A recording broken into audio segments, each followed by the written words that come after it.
The mayor of LA has now decided to implement a curfew. Not for the entire city, I just think for a few blocks, and that's it, where all the violent protests are happening. They haven't given a specific time frame for this, but it's expected to last a few days, so potentially a week.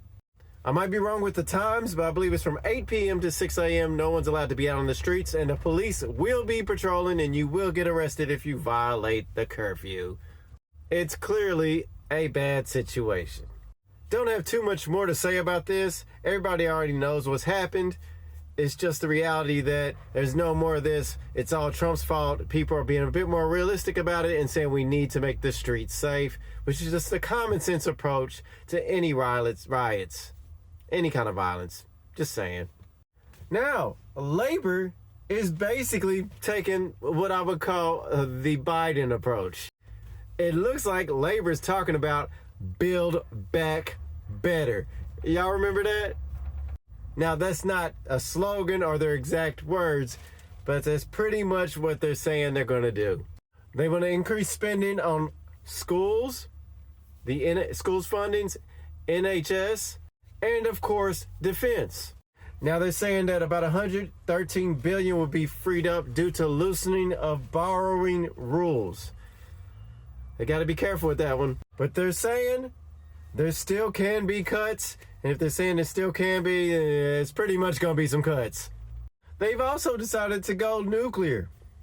And by nuclear, I'm talking about energy. And one place in particular they want to build a nuclear plant is in Suffolk. God's country. I think this project itself will be roughly about $14 billion invested into it. So I think this is going to be the beginning of a change in how energy is produced in the UK. I think they're trying to get away from that Russian dependency, and I can't say I disagree with that. Now, I know there's loads of people that would disagree with the UK going more towards nuclear power, but if we really want to achieve net zero and really reduce carbon emissions, the cleanest and actually one of the most safest forms of energy is nuclear energy. You couldn't make it up. It just is what it is. And that would be the real solution if you really want to bring all this pollution down. I'd say the only real downside, though, is what do you do with all the waste? And that's the real issue. But out of all the technology we use for energy, it's pretty much the cleanest, and it's the one that will reduce carbon emissions and have this planet be a safer place to live in the future, I guess.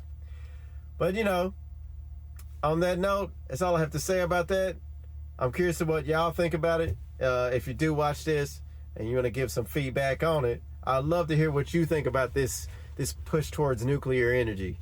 It's not necessarily a push, but it looks like that's the direction they're headed in, and I could see why. But anyway, y'all take care.